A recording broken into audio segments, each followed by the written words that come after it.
Les amis, vous savez, le stress est une voie d'entrée pour plusieurs pathologies que certains d'entre nous ne le savent pas. Le stress amène le surpoids, l'obésité, les douleurs chroniques. Bon, on va voir ça tout de suite. Regardez jusqu'à la fin, cher ami. Salut les amis, j'espère que vous allez bien. J'espère que vous allez bien. Ça fait longtemps que je ne suis plus à vous. J'étais vraiment occupée. J'avais aussi des petits soucis à résoudre. Et alors, je reviens vers vous. Ceux qui me découvrent aujourd'hui, je suis Marc Florence, passionnée des soins naturels et de l'entrepreneuriat. Oui, je suis passionnée depuis mon jeune âge et aujourd'hui, je vous partage mes expériences de l'entrepreneuriat parce que j'aimais aussi entreprendre. Si vous voulez bien savoir, cliquez sur le lien tout dessous et puis vous allez voir vraiment ce que j'aime faire dans l'entrepreneuriat. Alors, chers amis, je sais bien que vous m'avez manqué. Moi aussi, je ne sais pas vous si vous avez pensé à moi, mais je pensais à vous tout le temps. Aujourd'hui, nous allons parler du stress. Le stress, il y a certaines personnes qui ne savent pas que le stress étant vraiment la voie d'entrée de plusieurs maladies. Si le stress est passager, c'est bien.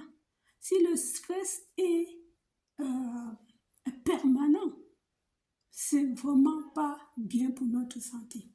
On peut être stressé parce qu'on a trop travaillé, on est fatigué, on peut être stressé parce qu'on est en train d'aller faire un examen, on est en retard quelque part, mais ce ne sont pas des stress qui peuvent se passager.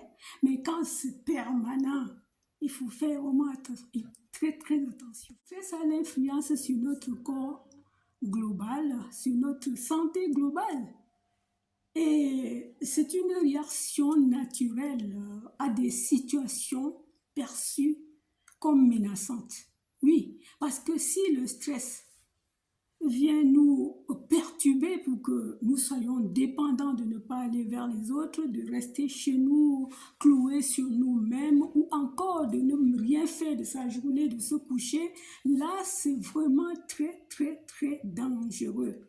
Pendant quand le stress devient très important, excessif, permanent,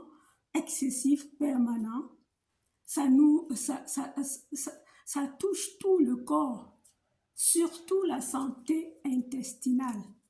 La santé intestinale, puisque vous le savez que le cerveau et les intestins ils partagent le même embryonnaire.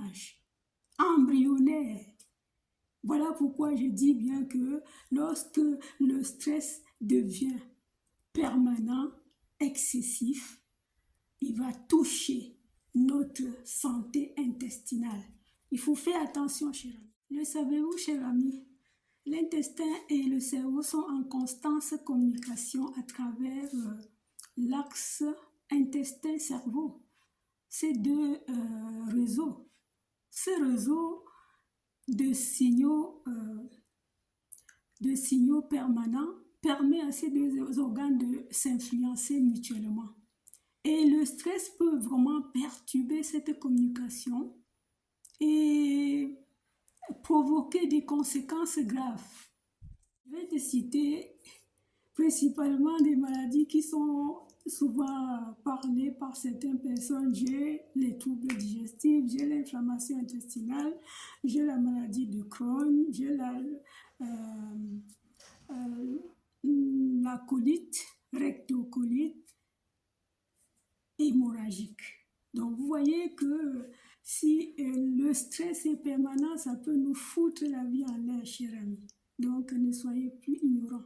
Comme je viens de le dire, le stress peut non seulement aggraver les troubles digestifs, mais provoquer les syndromes des intestins irritables. Et ça va faire comment? Si toi-même tu ne le sais pas encore, peut-être tu as les troubles digestifs, tu ne sais pas pourquoi et comment c'est entré dans ta vie. Tu as les ballonnements, tu as les douleurs abdominales, tu as la constipation, la diarrhée, Donc, lorsque tu as déjà tous ces mots-là, pose-toi les questions. Et lorsque vous avez la douleur, ballonnement, diarrhée, constipation, au moment du stress, ça devient encore plus intense. Là, vous êtes atteint du vrai stress où il faut aller voir un médecin. Cher ami, lorsque le stress est prolongé, ça nous provoque l'inflammation dans l'intestin.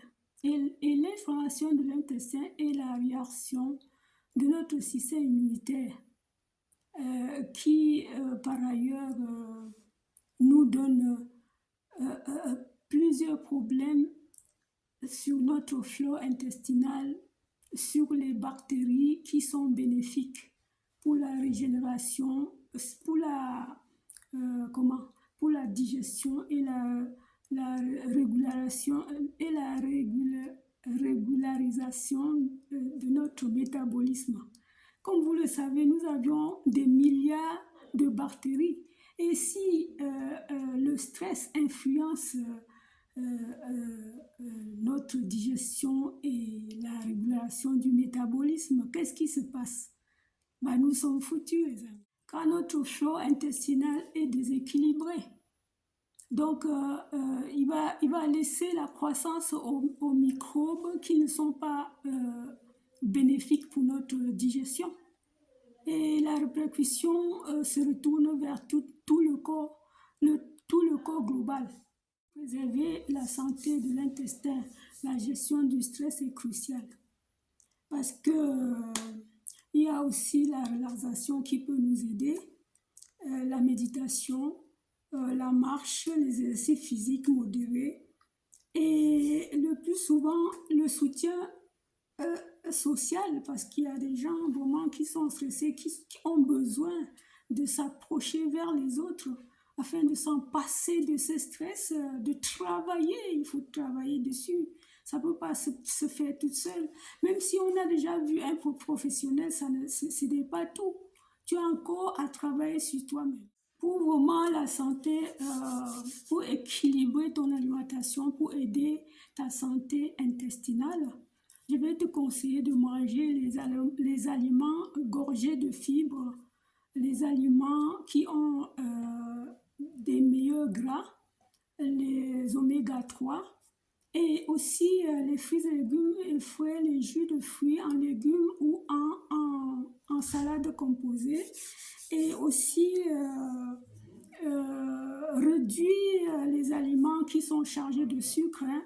Il faut éviter de manger trop le sucre parce que le sucre ne nous cherche pas du bien. Ne voyez pas que c'est trop sucré.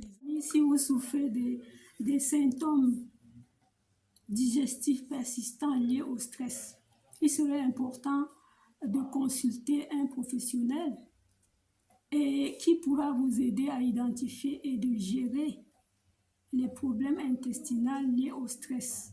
Parce que ce n'est pas facile que vous le gérez toute seule. Si vous aviez déjà mangé les légumes, fait ceci, ça ne va pas, consulter un médecin. Parce que le stress peut influencer positivement sur notre santé globale et nous provoquer des conséquences très très graves, cher ami. Alors, si tu as aimé cette vidéo, je te demande de liker, partager. Cher ami, c'est long, mais c'était des instructions à vous donner sans manquer. Et à bientôt pour d'autres vidéos. Hein. Je suis déjà là, je pense que ça va aller. Et on va continuer notre aventure. À bientôt, bye!